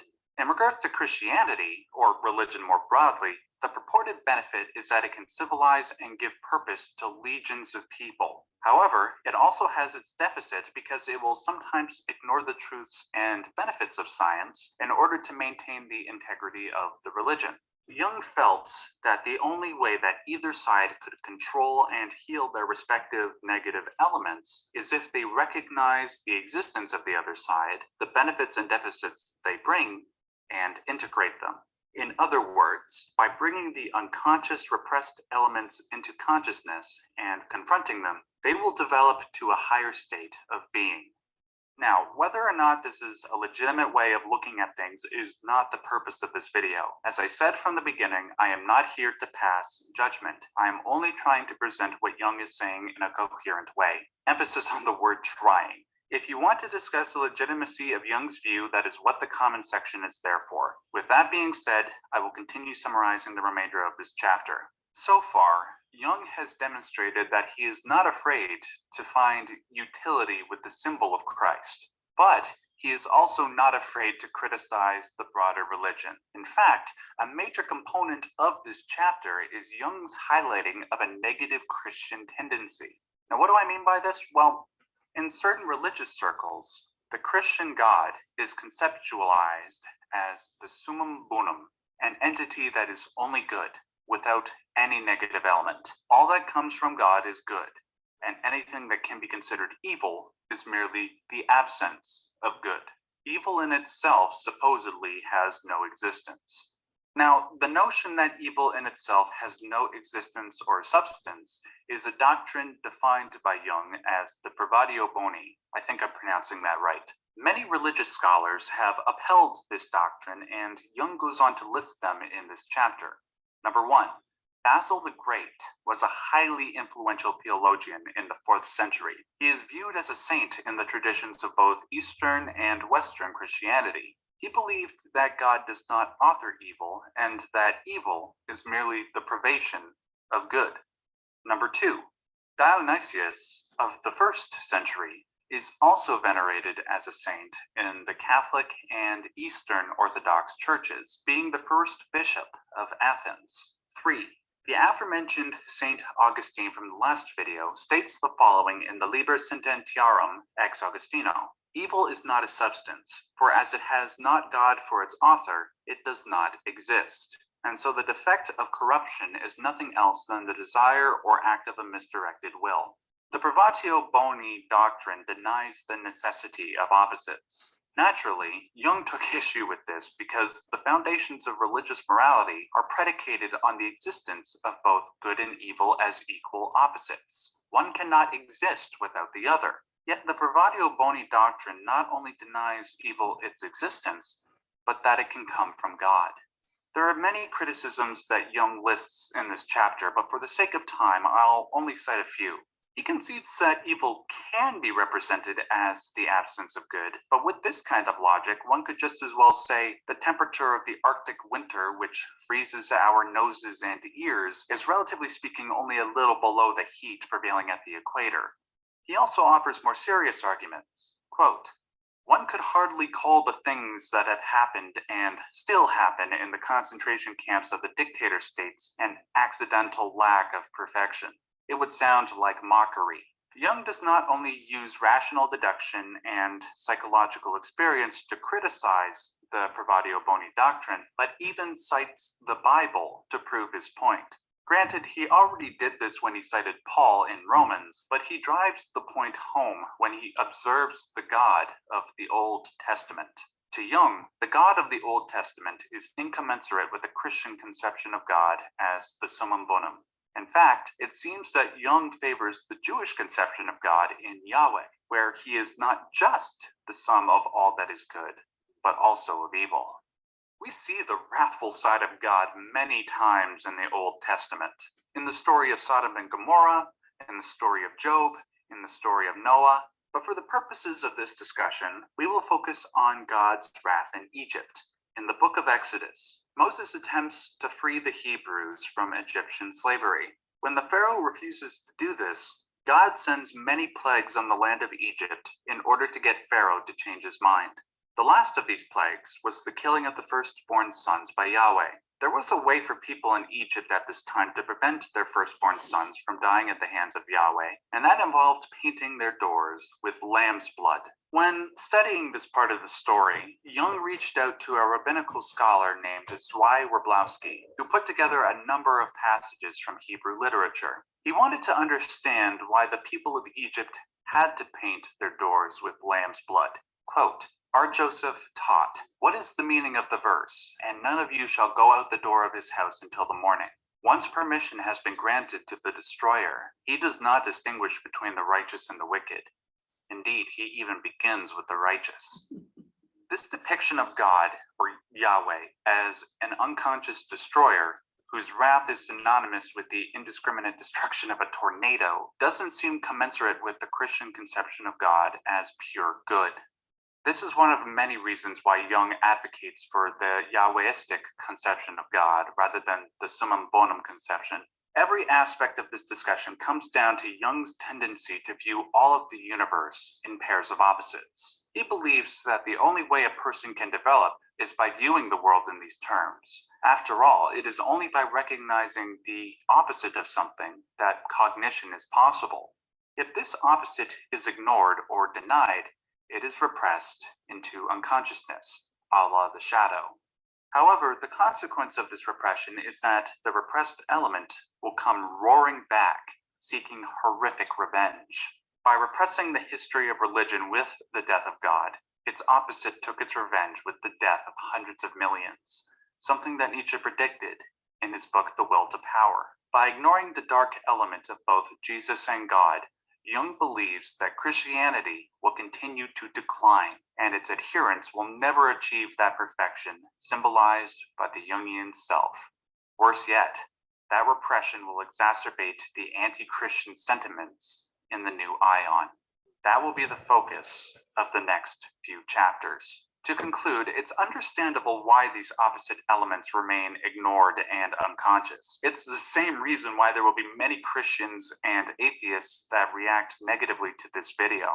To use the words of Edward Edinger, a famous Jungian analyst, that negative reaction indicates that the reality Jung is pointing out is so horrible that it has to be denied. In order to bring our conscious being into closer approximation to the Jungian self, we must confront the greatest hells that are within and without. Otherwise, we may lose all the benefits that reside in that dark side and suffer all of its deficits.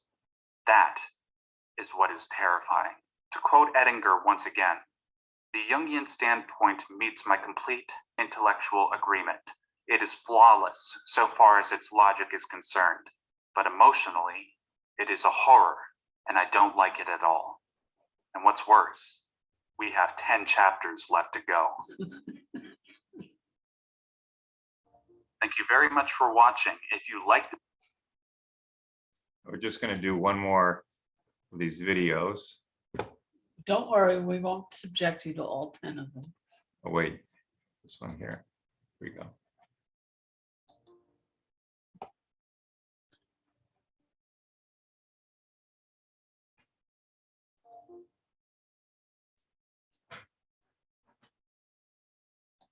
for the past 5 chapters, we have discussed various things: Jung's model of the psyche, Christ's symbology of the perfect man, and the necessity of opposites. What has not been given much focus thus far is the subject that this book is titled after.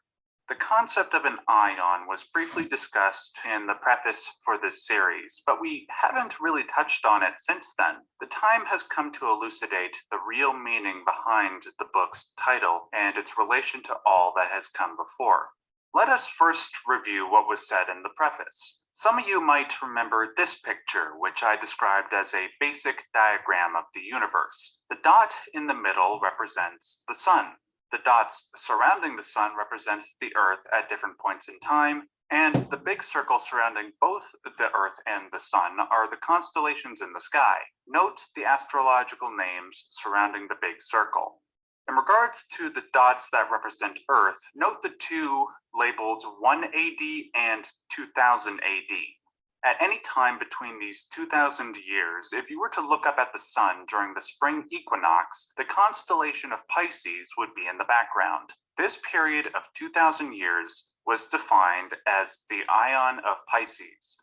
For the majority of this book, Jung studies the defining figure of the Ion of Pisces. That figure was Jesus Christ, the symbol of the perfect man that all human beings wished to emulate. In the last chapter, we analyzed why Jesus was a symbol of the perfect man. For chapter 6, we will begin to see how Jesus' influence manifested over the last 2,000 years throughout the Ion of Pisces. In order to make sense of that influence, we need to start by analyzing what is arguably the most influential, pervasive, well-known symbol of Jesus, the one we have seen on the backs of cars all of our lives, the fish. Now, why is Jesus symbolized as a fish? We'll give the simple answer first. During the early days of Christianity, it was illegal to be a Christian in certain parts of the world, namely the Roman Empire. In order to protect the lives of Christians in the Roman Empire and maintain worship of Jesus, Christians would signal to each other by wearing the symbol of the ichthys. Ichthys, in ancient Greek, translates to fish. One of the reasons why the ichthys was chosen to symbolize Jesus was because the Greek spelling of ichthys serves as an acronym. For simplicity's sake, the first letter means Jesus, the second letter means Christ, the third letter means God, the fourth letter means Son, and the fifth letter means Savior. The acronym literally translates to Jesus Christ, God's Son, our Savior. The appropriateness of symbolizing Jesus as a fish is not limited to the ichthys acronym. There are several references to fish in the Christian Gospels of Matthew, Mark, Luke, and John. Jesus had 12 disciples, several of whom were fishermen. Jesus intended to make his disciples, quote, fishers of men, meaning they were to seek converts. In John 21:11, Jesus' disciples were having trouble fishing with their nets until Jesus suggested they cast their nets on the other side of the boat. Upon doing this, they drew in hundreds of fish. There was also the miracle known as the feeding of the 5,000, where Jesus took 5 loaves of bread and 2 fish and multiplied them to feed a crowd of followers. There are multiple other references beyond this, but we won't go into them for the sake of time. Now that the simple answer has been given as to why Jesus is symbolized as a fish, we must now give the complicated answer, the Jungian answer. As I stated a moment ago, the fish symbol is relevant to the ion of Pisces, but I didn't elaborate much beyond that. This is where things get weird. As I said before, the constellations in the sky are given astrological symbols. You might recognize some of them. Aries is symbolized by a ram. Taurus is symbolized by a bull. In regards to the constellation of Pisces, it is symbolized by fish. Let that sink in for a moment. According to Jung, we have no reason whatever to suppose that the stories of Jesus are disguised as astrological myths. Edward Edinger confirms that there was no general knowledge that the sun had moved into Pisces. So, what does one do with the knowledge that both Pisces and Jesus are symbolized by fish? Well, to Jung, this is exemplary of his theory of synchronicity. Again, I won't go into too much detail as to what synchronicity is for the sake of time. I will just give a brief definition and then point you towards one of my videos that expands on the synchronicity theory. Synchronicity occurs when an inner image matches up with an outer image and produces a meaningful experience. For example, maybe you have a dream about a person that you haven't seen in 10 years, and the next day you run into them. That is what synchronicity is. For more explanation on what synchronicity is, please refer to my video titled Silent Hill Mythology, the Multiple Dimension Theory, link in the description box below. Let us now apply the synchronicity theory to our current fish conundrum. What first started off as an inner image in the minds of ancient astrologers was projected onto the sky. They saw the constellation, and then their inner voice, their unconscious minds, confirmed that it would be best to symbolize that constellation with fish. When the ion of Pisces began, that inner phenomenon of fish became manifest in physical reality, or at least in the reality of the Gospels. While one is welcome to deny the historical validity of the Gospels, one cannot deny the prevalence of the fish symbol since the 3rd century AD. Like I said in the last video, I am not here to pass judgment on Jung's theories or their scientific validity. I am merely presenting what he said. You can say that the products of synchronicity are mere coincidences, and that is an argument we should all be willing to hear. But what we should also be willing to take into account are the increasing number of quote-unquote coincidences that tend to occur when projecting inner images onto the stars. The primary example this chapter focuses on are conjunctions of the planets and the significance that astrologers have projected onto this phenomenon. Sometimes the planets in our solar system will align in the sky. When this happens, the people who observe it project their inner thoughts and images onto it. Because these planets are aligning with such mathematical precision, people project a belief that something significant will happen. Once again, I am not here to pass judgment on anything Jung says, including the scientific validity of astrology. I am simply going to list the examples Jung provides when planets have aligned and something significant supposedly happened. The majority of the examples that Jung lists involve a conjunction of the planets Jupiter and Saturn. In many cultures, such as the Greeks, the Sabians, and the Iranians, Saturn was a black star, one that signified death, and was the source of many sneaky spawn. In contrast, Jupiter signified life. It was the king of justice. If we have learned anything about the necessity of opposites and their interplay in the last 5 chapters, it wouldn't make sense from a psychological point of view to place importance on these 2 planets aligning. For example, there was a conjunction of Jupiter and Saturn in the year 1396 BC. According to legend, it was around the time this conjunction happened that Judaism as a religion was born, because Moses was born 3 years later in 1393. Now, of course, even Jung admits that this is legendary and isn't based in anything concrete, but let us look at a few other conjunctions before we dismiss this all outright. In the year 7 BC, there were no less than 3 conjunctions of Jupiter and Saturn in the sign of the fishes. The greatest approximation occurred on May 29th of that year, the planets being only 0.21 degrees apart, less than half the width of the full moon. From the astrological point of view, this conjunction must have appeared especially significant because the approximation of the 2 planets was exceptionally large and of an impressive brilliance. It is theorized that because there was a conjunction of these opposite planets in the sign of the fishes, right when the Ion of Aries was ending, that this signaled the birth of Jesus Christ. This wasn't merely inferred by Jung, but actually cited in the Bible, specifically Matthew 2:1 and 2.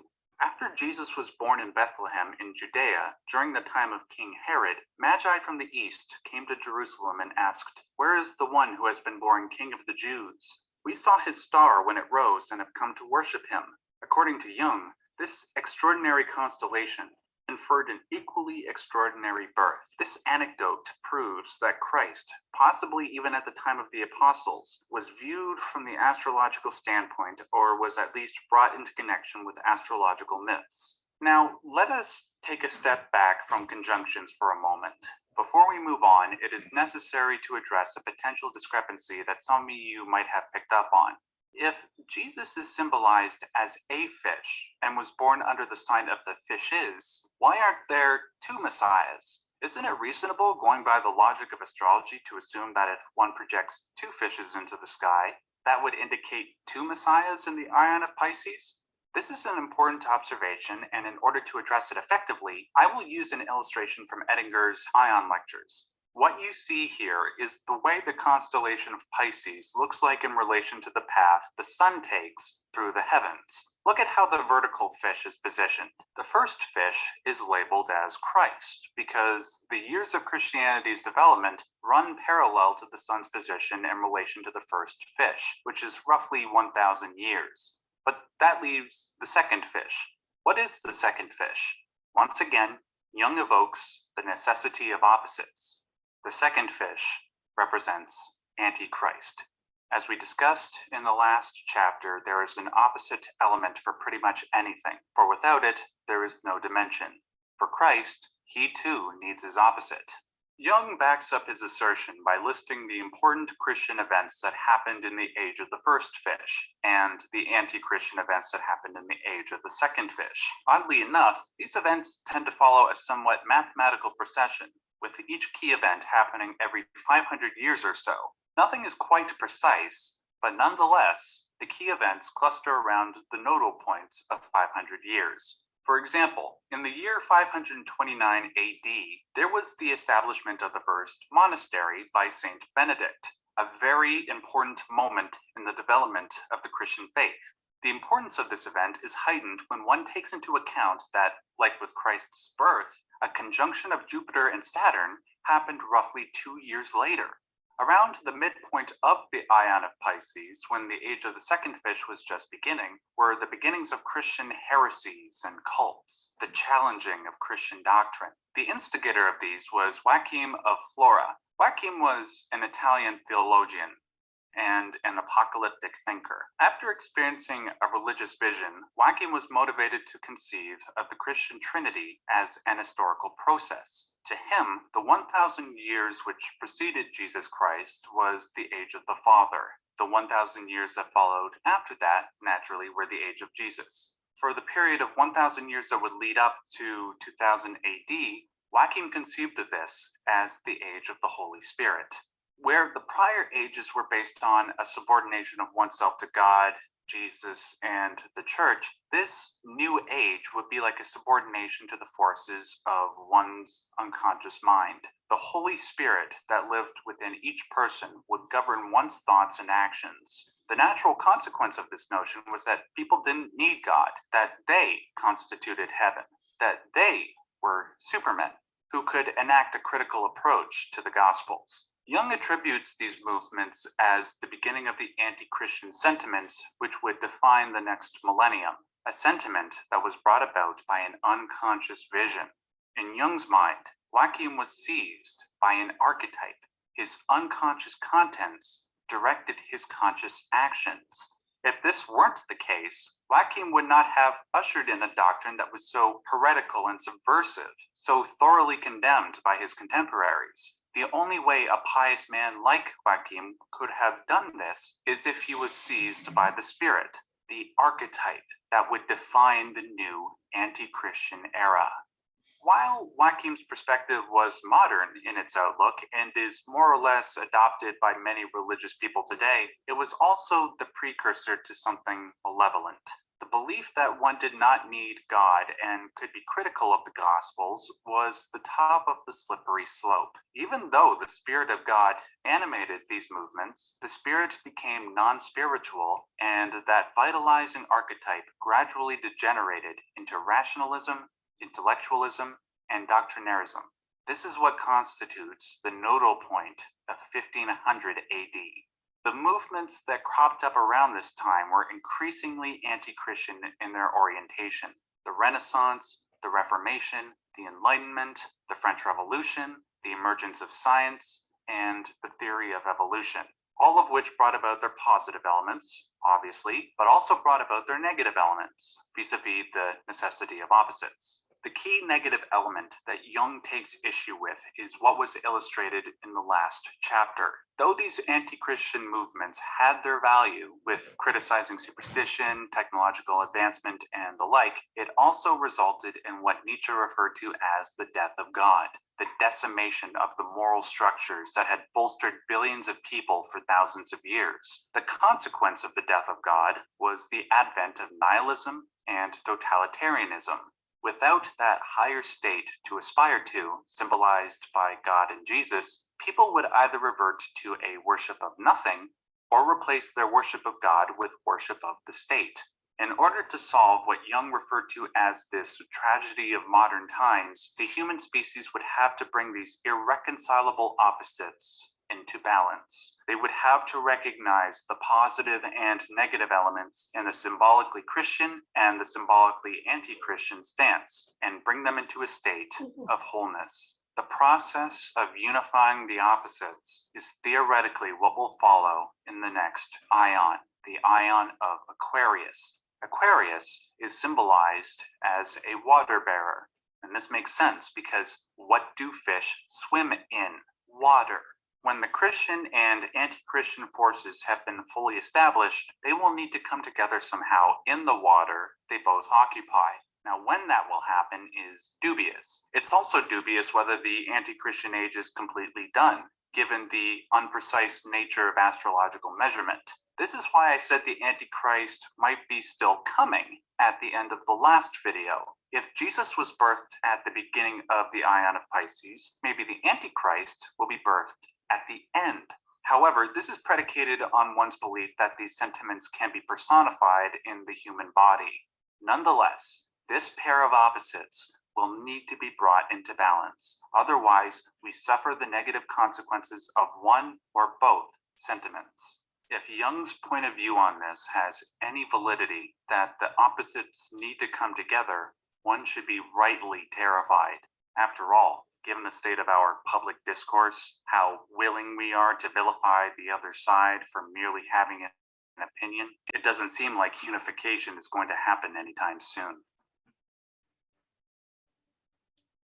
Thank you all for watching. If you like this video, please give it a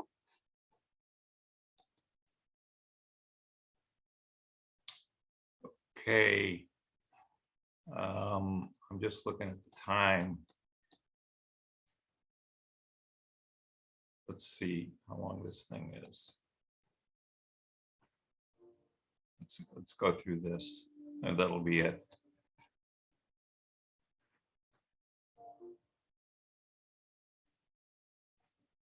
It's 15 minutes.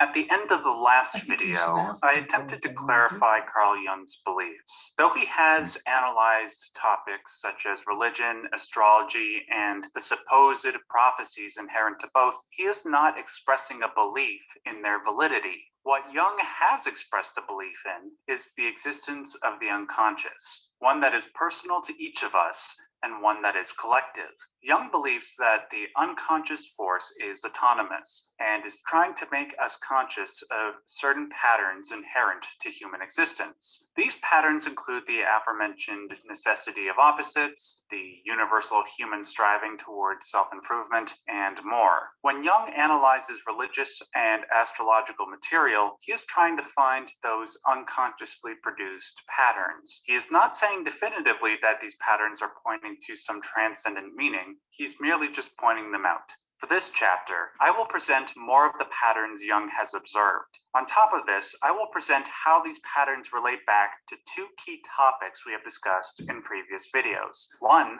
Christ's opposite in Antichrist, and two, Christ's symbolism as a fish. Jung sets the stage for us by citing the Bible, specifically the Book of Revelation. The Book of Revelation is the last chapter in the Bible. It was written by a man named John on the island of Patmos, who supposedly received a series of prophetic visions from God. These visions detailed what would happen during the apocalypse, when Jesus would come back to earth and the world would end. At the beginning of chapter 8 in Ion, Jung cites a verse from Revelation. Quote, "A great sign appeared in heaven, a woman clothed with the sun, with the moon under her feet, and a crown of 12 stars on her head. She was pregnant and cried out in pain as she was about to give birth. Then another sign appeared in heaven, an enormous red dragon with 7 heads and 10 horns, and 7 crowns on its heads. Its tail swept a third of the stars out of the sky and flung them to the earth. The dragon stood in front of the woman who was about to give birth so that it might devour her child the moment he was born. She gave birth to a son, a male child, who will rule all the nations with an iron scepter, and her child was snatched up to God and to his throne." Already with these verses, we see references to the aforementioned concepts of astrology and the union of opposites. She has the 12 stars at her head, which may represent the 12 signs of the zodiac. She also has the moon at her feet. These two represent a conjunction of opposites analogous to the conjunction of Jupiter and Saturn, which I mentioned in chapter 6. Like with Jesus, who was supposedly born when Jupiter and Saturn aligned, this male child was born with the conjunction of the moon and the 12 stars. In regards to the Book of Revelation as a totality, Jung would once again suggest that John's visions, correctly interpreted or not, were a product of the unconscious mind. Whether the contents of Revelation were produced due to a fever, psychedelic drugs, or a legitimately divine force, the contents found their conduit through the unconscious. Jung's evidence for this lies in the archetypal composition of this birth myth. And what do I mean by this? Well, the structure of the story is very similar to other birth myths, specifically those of other gods. It is similar to the Greek god Zeus procreating with Leto, who birthed Artemis and Apollo. When Zeus's wife Hera uncovered Zeus's infidelity, she sent a monstrous serpent named Python to kill Leto before she could give birth to her twins. This mirrors the dragon's pursuit of the woman of the apocalypse and the man-child. These similarities continue in Greek mythology with the goddess Aphrodite and her son Eros. When the monstrous serpent Typhon threatened the Olympian gods, Aphrodite and Eros had to escape. In respect to Egyptian mythology, the mother god Isis was forced to protect her son Horus from his hostile brother Set, who sought the throne of Egypt. There's also a Jewish legend detailing the birth of a Messiah that shares many similarities to the Revelation myth. Quote, "Elias found in Bethlehem a young woman sitting before her door with a newborn child lying on the ground beside her, flecked with blood. She explained that her son had been born at an evil hour, just when the temple was destroyed. Elias admonished her to look after the child. When he came back again 5 weeks later, he asked about her son. He neither walks, nor sees, nor speaks, nor hears, but lies there like a stone," said the woman. Suddenly, a wind blew from the 4 corners of the earth. lured the child away, and plunged him into the sea. Elias lamented that it was now all up with the salvation of Israel, but a voice said to him, "It is not so. He will remain in the great sea for 400 years, and 80 years in the rising smoke of the children of Korah, 80 years under the gates of Rome, and the rest of the time he will wander around in the great cities until the end of the days comes." Finally, the birth myth of Revelation, of course, reflects the birth of Jesus Christ, who had to be carried away to Egypt after his life was threatened by King Herod. Now, what do all of these birth myths share in common? 1, a divine child is born to a woman of divine distinction. 2, that child's life is threatened. And 3, the child's life is protected by either the mother or is swept away by a divine force. To those who aren't familiar with Jungian concepts, they might ask why these similarities are there. One might argue that these cultures subtly influenced each other, and that's an argument we should all be willing to hear. However, Jung believes that these stories are similar because they follow an archetypal pattern, a pattern inherent to the unconscious. In other words, these 3 elements are part of what makes a good birth myth. The writers of these stories and myths are prompted by the forces of the unconscious to write these stories this way because they are most effective when using these elements. To those who disagree with this notion, I ask that you look at the structure of most action and adventure movies. They tend to follow an archetypal pattern known as the hero's journey, a story template originally authored by Joseph Campbell, who was heavily inspired by Carl Jung. In the hero's journey, the hero goes about their normal life. Then there is an inciting incident that puts that hero on an adventure.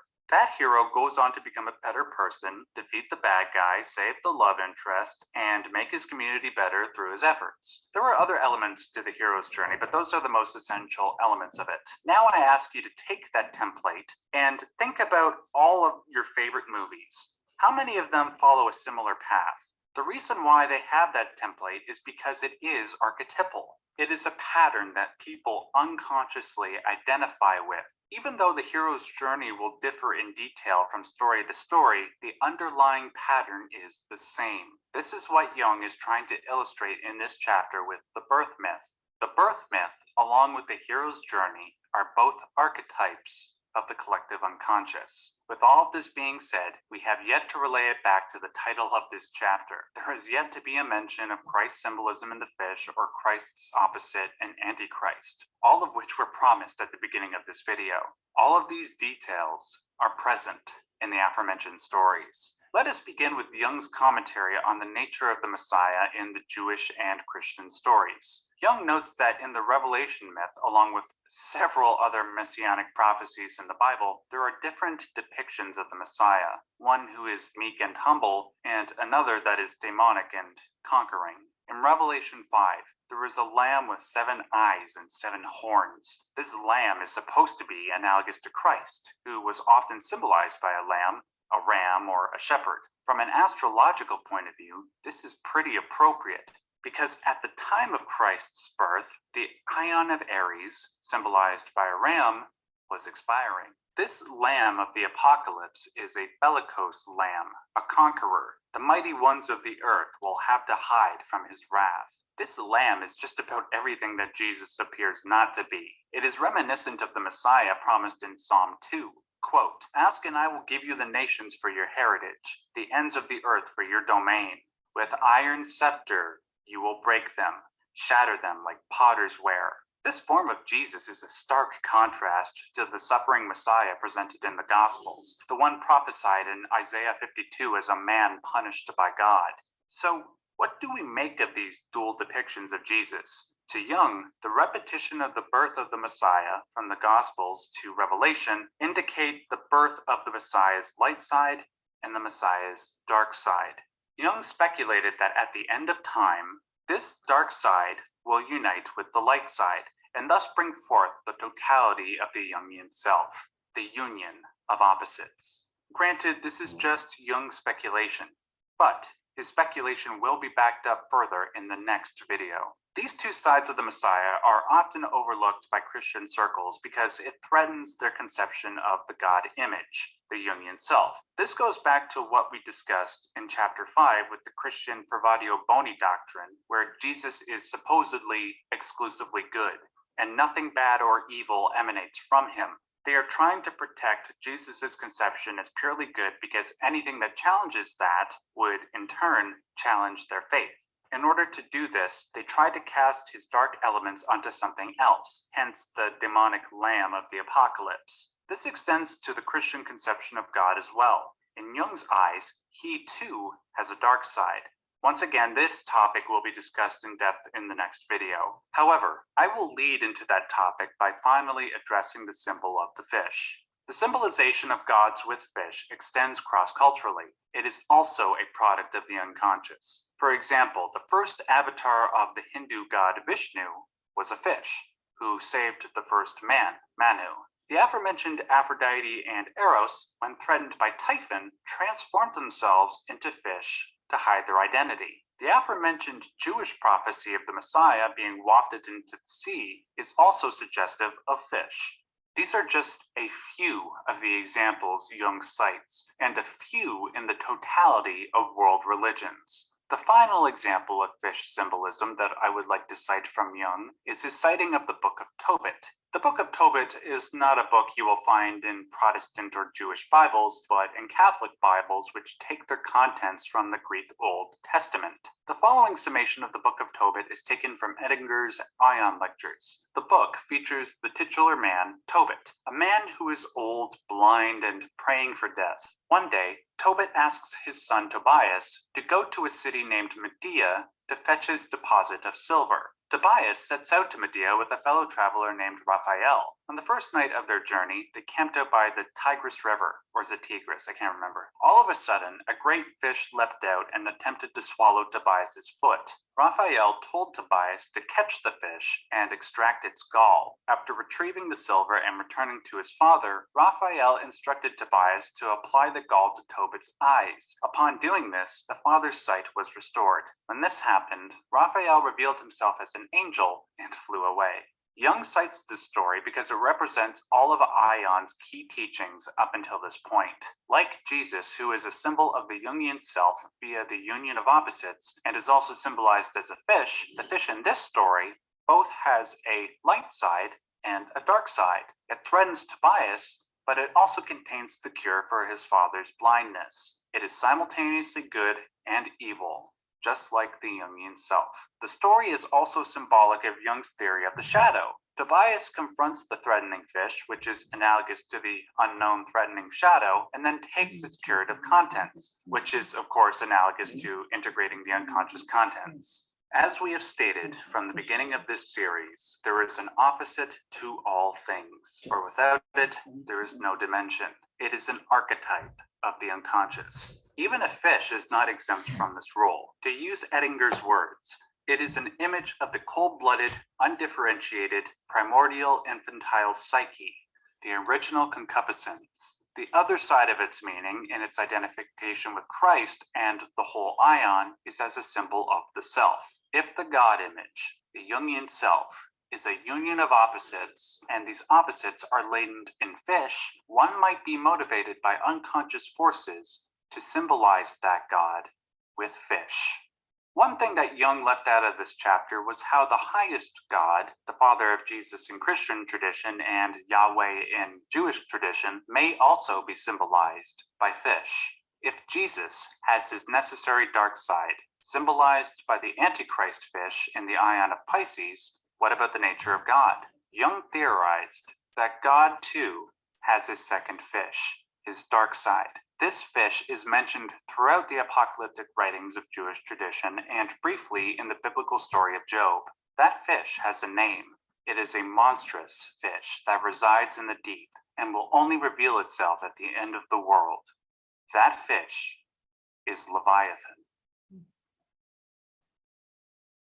Thank you very much for watching. Make sure to like, subscribe, and share. Also, if you like the work I'm doing here and want to support me, please consider donating. Okay, so I apologize for pushing the time, but the things all tied together, so I didn't want to lose our train of thought there. So with that, any comments? We can just adjourn now. It's late, but anybody have any comments?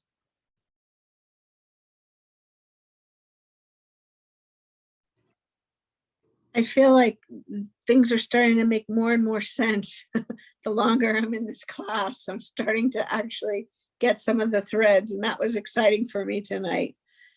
So I feel like I had a meeting tonight, and I'm like, I gotta get to the class. So I put it on while I was in the car, even though I didn't put the video on, so I could get home and still listen.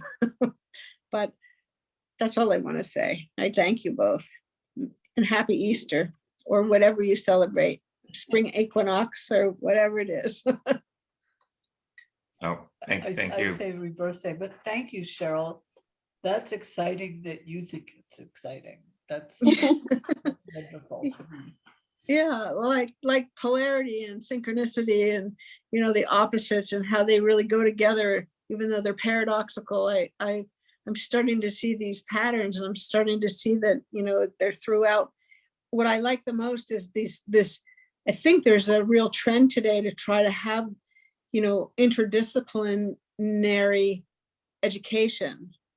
And that's what this class is about. And so we can start to see these things, whether it's in math or science or art or music or, psychology. Those threads all go across, and it's becoming much more obvious to me the longer we we do this. So I thank you.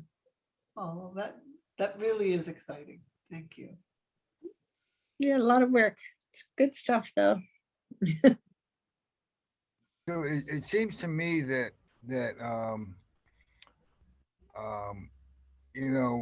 for 100 years ago, Freud, Jung, Gurdjieff, the School of Wisdom, it was all about the male, self, the ego, and that in this age that we're going into, which is it's more about the female